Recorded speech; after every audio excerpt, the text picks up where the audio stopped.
Okay, hello everybody. So today I am in a different place than normal. I said that like there's any consistency in my content, which there isn't, but it's okay because today I have something very exciting planned.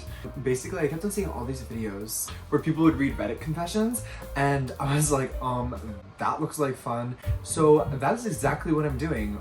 You know, as the title said, for once I never lied to you guys with the title, so I feel like you should feel pretty grateful about that.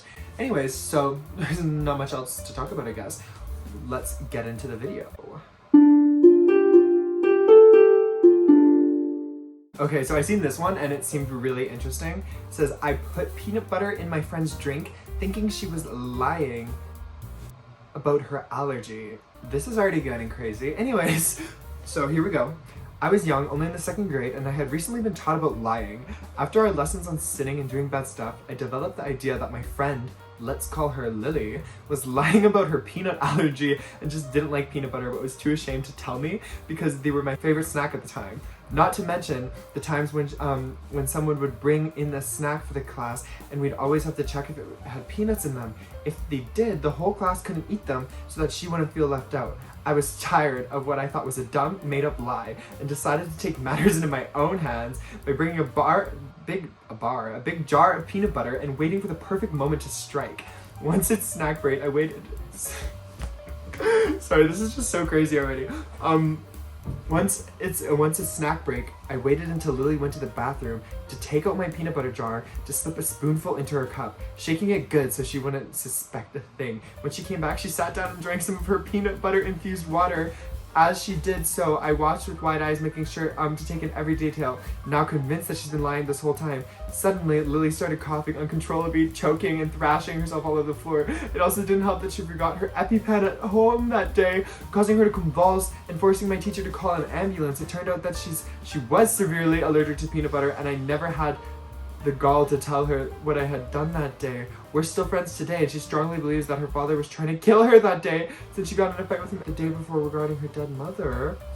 Well, that was a twist at the end. She thought it was her father trying to kill her, and he still didn't tell her that it was you? Oh my gosh. This is already off to a rocky start. Some people, I think I've done bad things, and then I read these and I'm like, oh no, I'm good. I put Dettol in my sister's drink to stop her from going to the swimming race. We need a definition on Dettol before we read this. What is Dettol used for? Gentle antiseptic wound cleaning and antiseptic skin cleaning. Oh my gosh. Okay, that is a bit crazy. Couldn't that like kill her? We're reading this one. Okay.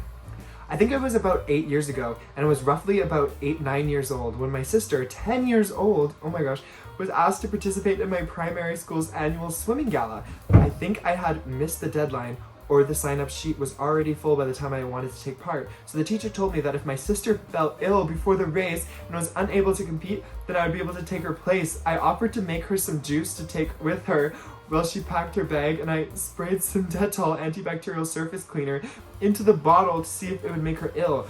I didn't know if it would make her seriously ill. I was being selfish and just wanted to swim. Every few minutes I kept asking her if she felt alright. Secretly I was worried that I'd actually make her sick. But she kept telling me she was alright and her drink just tasted funny. In the end, she took part in the race and I never confessed. But it's been so long that she won't. But it's been so long that she won't remember it, as in her eyes it wasn't that big of a deal. Her drink just tasted off. Even now I still feel bad and ask myself why I did something stupid.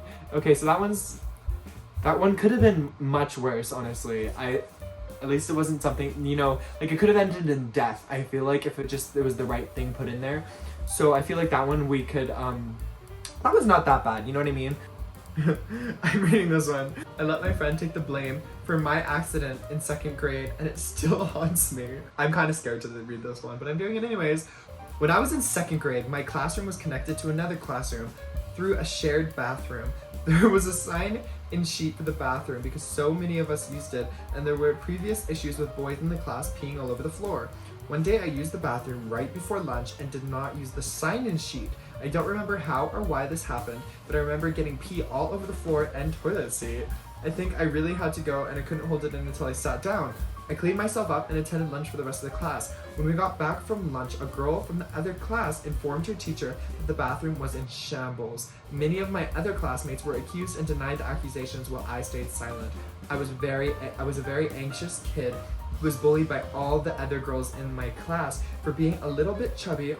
So the last thing I was gonna do was expose myself and face the repercussions. Another boy in my class, who was actually my friend, ended up being blamed and sent to the principal's office. I still feel terrible about it because he was bullied for it and no one believed it wasn't him besides me. I stood by him and we remained friends until I moved schools in 4th grade, but it still haunts me from time to time. It kind of sucks that, like, see, some of things aren't that bad. Like, I get that you're a kid and you don't want to admit that it was you. Like, that's embarrassing. But, like, what I do find sad is that other kids are getting bullied for something they never even did. You know what I mean? Like, that's a bit... I understand why you still feel guilty about that, considering, you know, somebody else is facing the repercussions.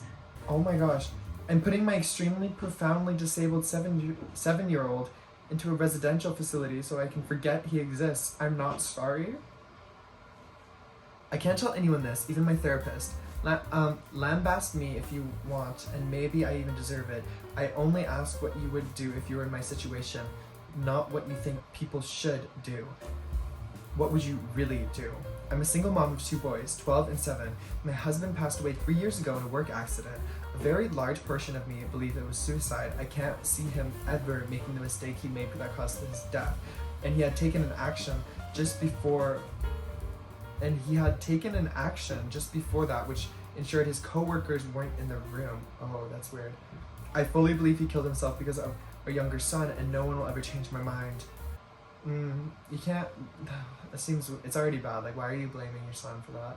Anyways, we were told when I was pregnant that he would have Down syndrome. We could handle that, even if it was severe. It turned out he has a chromosome deletion. His disorder is kind of rare, so I won't post a specific one, but suffice to say, he'll never be anything more than he is now or has ever been.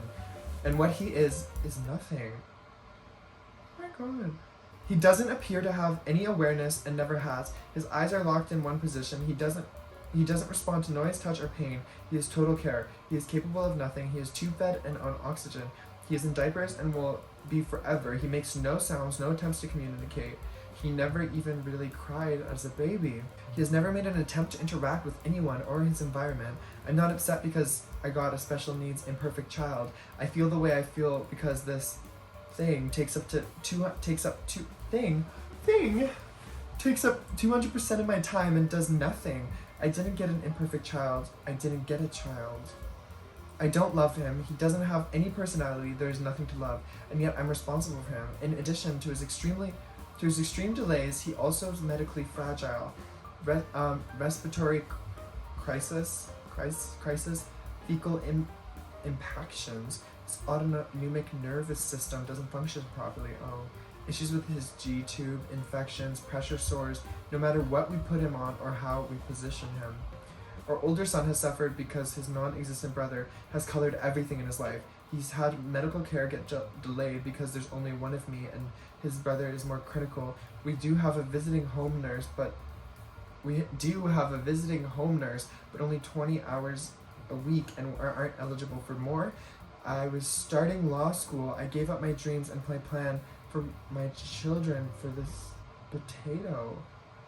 My older son can't do a lot of things he wants to because of the younger's need for care and appointments. The final straw was I heard a sound. I went into my regular room to check that he had forgotten how to breathe again and saw older son hitting him and screaming, "You're why I don't have a mother. You're why I don't have a father. You're why I can't have friends over. You're why I can't be in sports. I didn't ask for you and I hope you die." Guys, this is really dark. Oh my gosh. Maybe I should have stuck to the lighthearted ones. Instead of being horrified, I watched and younger son just did not react. No signs of pain or fear or upset. No reaction at all.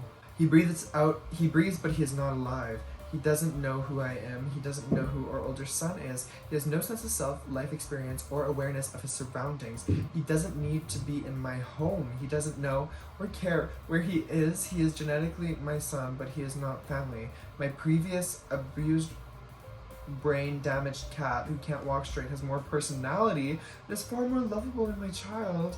In fact, I was looking forward to raising a Down's baby, even one with severe impairments for that reason. With disability can come gifts. This boy is not a gift. He is a genetic mistake. I probably should have miscarried and would have definitely terminate it if I'd known it would be like this. And the flip side is, if he has awareness, he's miserable when there's nothing I can do. If he has likes and dislikes, no one knows what they are. If he's in pain, he can't tell anyone. If he wants anything, he can't communicate. He's had every imaginable therapy, nothing has made a difference. And so he's leaving our home on the 29th. I feel excited and relieved, and then guilty because I know we'll be happier with him gone. He's already taken my husband and my son's father. He was working so much overtime to pay for the cucumber. Why does she keep calling him this? This is like honestly rude. So much overtime to pay for the cucumber's care, for the experimental therapies insurance couldn't cover, because this one was going to be the breakthrough. He was tired and defeated and disappointed. He sought counseling as well, but I don't think he could ever say the words, I don't want my son in my home either. He's ruined my older son. I was so wrapped on the younger, I never realized how ignored and damaged he was. He lost his father too. I didn't just lose my husband. He is my priority now, and this malignant lump can be someone else's problem. At least they'll be paid a wage to care for him. At least they'll get a break from him when they punch out. I just want to never think of him again, and I'm not sorry. And for that, I'm sorry. Guys, I'm at a loss for words. That, like, kind of hurt my faith in humanity a bit. That was, like, yeah, that was, oh my gosh. I'm, like, I just feel so bad. You know what, we're gonna not think about that one. So I decided I'm gonna read this one that seems pretty lighthearted. I added Tabasco to Wendy's chili and used it to get second place in a chili cook-off. It's pretty short, but like, I need a break before we get into a deeper one again. Title basically says it all. This wasn't a professional organized competition. There was some BMX event with a couple hundred people, and they always have a chili cook-off. I'm not much for cooking, so I thought it would be funny to throw a bunch of Wendy's chili in a crock pot and see if anyone noticed. They didn't. I've been a vegetarian for roughly 12 years, so this was a long time ago. Then it says, surprise, first place was Wendy's chili with no Tabasco. Oh my gosh, that's actually funny. Okay, so that was funny. Oh my gosh, I killed an elderly man in front of his wife and basically his entire family. We're doing it. I'm so scared. This is just like, these are like deep. Like, I don't know why when I thought confessions, they're all gonna be lighthearted. If you guys couldn't tell, I've never actually sat down and watched one of these Reddit videos. I've just seen a whole bunch of titles. That's my mistake. That's my bad. Anyways, time for this one. I killed an elderly man in front of his wife and basically his entire family.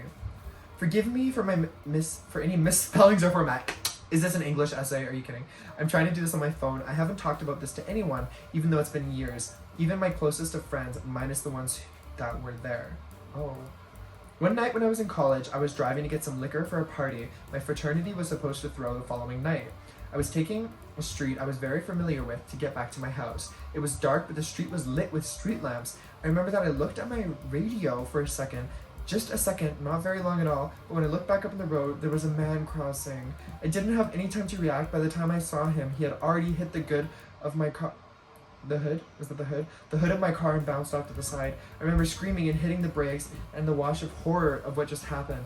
I'll admit I had thought about speeding away, but I pulled over to the side and I ran out of my car to check if this guy was check on this guy. When I got to him, his family was standing outside the restaurant he was leaving, and they were all screaming and crying. He was laying on the side of the road with blood coming out of his nose and mouth. 2 other men were standing with him trying to see if he was alright and calling 911. All I could say was, I didn't see him. I was frantic by the time it had set in what I had done. I sat on the curb across from the family and listening to their crying in agony while we waited for the paramedics to arrive. I sat there and sobbed while 2 paramedics took him away in an ambulance. I don't believe I ever cried so hard and for so long. The worst part about all of it, and what still kills me today, was that his wife came over to me while I was distraught on that curb, sat next to me, placed on her hand on my shoulder and said, I was married to him for almost 50 years. We had a good life. Oh my god, I'm crying. Oh, we had a good life. Then she hugged me and said she forgave me. That is so sad. After everything was said and done, it was ruled that it was an accident. I wasn't charged with anything, and I had one of my friends pick me up from the police station. I went down a dark path the years after that. I drank heavily, dropped out of college in my senior year, and had to move in with my mother and father because I couldn't hold on to a job. Even tried to kill myself with pills. It was a hard road to recover. Did I say poles? I meant pills, I'm sorry. It was a hard road to recovery, which I feel I'm not fully recovered from, nor do I feel ever will be the same. But eventually I got my life back in order, joined up with the Navy, and saw a bit of the world. And now I'm on track to go back to college and hopefully finish what I started there. It took almost a decade, but I finally start to feel almost whole again. I'm back to hanging with friends and actually going out, so maybe there's a light at the end of the tunnel. Wow, you guys are awesome. Thanks for the support and feedback. I've never really posted anything on Reddit before because people can be buttholes, but all these kinds of words are moving. Thank you, and big thanks to whoever reformatted my post. So thanks, homie. That was so sad. Oh my gosh. I did not expect to cry in this video. If you guys can't tell, I'm a very emotional person. I slept with my daughter's ex-boyfriend. He got me pregnant. I had an abortion. They got back together and got married. Oh my god. This one's gonna be crazy. We need something a little, I guess, lighthearted compared to that last one, because that last one has me in shambles. Oh my gosh. Faith in humanity officially restored. Yeah. This was back in, let me think, maybe 1997. I was 38 and my daughter was 18, and she was dating Harry, who was 24. I was an alcoholic and dabbled in other drugs, mostly beep boop. I was not a good person, let alone mother. Not like I was abusive to my daughter or anything, but I was generally inattentive and cared more about my alcohol and drugs than her, especially in her teen years. I am 14 years sober now. She slayed that. I disapproved of my daughter dating Harry, but I never told her why. He would flirt with me constantly, and the age difference also creeped me out. Also, he was an alcoholic and drug user just like me. She broke up with him over his alcoholism. Soon after she moved away, but not too far, but regardless, she didn't live with me anymore. Harry kept calling me and asking if we wanted to get drinks. I turned him down, but then one day he said he had a bunch of beep boop, and I couldn't resist. He came over, we did the beep boop, and we ended up having intercourse. He was very good looking guy. He looked a lot like that ridiculous 80s Justin Bieber picture that was on the front page today. That is what? What is she talking about? Anyways, this is exactly what made me think about him. For the next few months, maybe like 3 to 4 months, he would sometimes come over and we would have intercourse and do bad things and get drunk together. Any drug addict knows what... Sorry, these are hard to read sometimes. Any drug addict knows what it is like to have a drug addict buddy in that way. Then I got pregnant. I knew it was him. We had intercourse without a condom a few times, stupidly.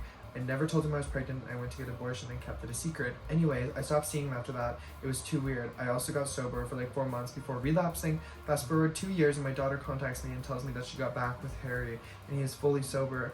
I was mortified, honestly. He was going to tell her that, He was going to tell her that we slept together and she was going to hate me for life.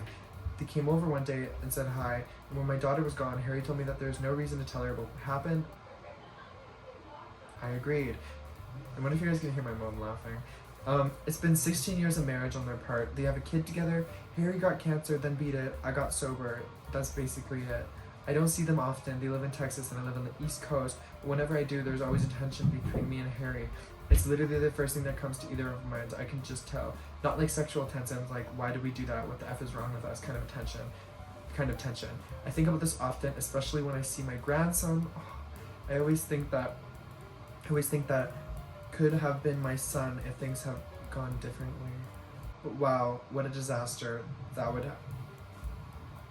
have been if I decided to keep that child. Should have told her before they got married, because daughter definitely wouldn't have been marrying her. Actually, you never know, but still. I gave a lactose intolerant customer dairy on purpose. Why can't I read? This is the question we should be investigating, not these confessions. I know this sounds weird, but when I worked at Starbucks, there was a regular customer that was very difficult and rude. I was warned of this customer on my first day of training. She came in every morning and would try to rush the workers on doing their job and makes other customers feel uncomfortable. 3 months into working, she came in one morning and caused absolute hell. She was complaining about her drink while one of my coworkers was making the drink. As soon as she got it, she accidentally spills it and asked for a completely different drink. Oh my god. I was so fed it up. She wanted a frappuccino. She went to the bathroom while we were making the new order. I switched with my coworker and made the drink. Instead of almond milk, I made the Frappuccino with regular milk. The drink was ready by the time she left the bathroom. She takes the drink and takes a sip and didn't complain. 5 hours later, she calls the Starbucks from the hospital, and I was the one who picked up. She got in a car accident trying to rush to a bathroom. She said she... I don't know if I'm allowed to swear on YouTube. I mean, some people do, but she said she showed her pants. I couldn't be any more happier that she was safe, but they got her karma. I don't know. Some people are pretty mad about this because obviously some people aren't lactose intolerant. They're actually allergic and can die from dairy, I guess. You never know. Like, so in like this sense, like she could have been like allergic, not lactose intolerant, which like there's a big difference because if she was allergic, she could have had an allergic reaction and died. But like, I can understand how the Starbucks worker also wouldn't think of that before you do something like that. People forget that people can actually be allergic, like, to dairy, not just lactose intolerant, because I forget too, so. But anyways, guys, that is gonna be the end of this video. It was a roller coaster of a ride, honestly. I literally cried at one of those. Oh my gosh, I'm gonna cry thinking about it. I hope you guys, like, you know, enjoyed it too. I felt like it was a nice little comfy video, like, not comfy, actually. I think this video was fun. It was cool reading about these. You know, it kind of like, in a weird way, it makes you feel like, you know, everybody makes mistakes and you're not alone. Like, your mistakes might seem bad to you, but to other people, they're nothing. Which I feel like is not something you're supposed to do, but I did it anyway. Because, you know what, I am not the ideal for mental health, so... And I never claimed to be. Anyways, so thank you guys for watching. Please like and subscribe and comment. Please subscribe, though. That would be lovely. And please follow me on every other social media platform you can think of. And that will be all for this video. Thank you guys for watching. I love you for coming this far. I hope you enjoyed seeing me cry. Goodbye.